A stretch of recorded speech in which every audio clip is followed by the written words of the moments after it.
Hi guys, this is Fairy Tita, and today I will tell you 10 things that you didn't know about me. So let's start.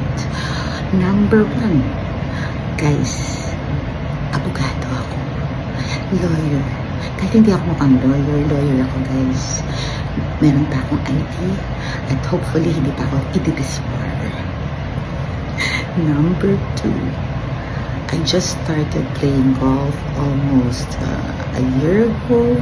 So less than 2 years pa lang ako. I'm a beginner golfer. And I started to play golf because I needed it for my mental therapy, which I will discuss sa susunod na mga videos natin. So number 3, trivia is I started to play golf because yung husband ko, si Sir, ang tawag namin si Sir, ay nag-golf and most of my friends play golf, and at that time I was into swimming as my therapy, kaya lang parang nakaka-bore na mag-isa ka lang na nasa pool. So I tried to play golf, and then I loved it and I got hooked, and now daily form of exercise. Number 4, I started to play golf because I wanted to wear the cute Lululemon skirts. Kaya guys, hindi nyo ako nakikita naka-pants. Hindi bagay sa akin guys. Kahit na manginig na ako, magsiskirt pa rin ako.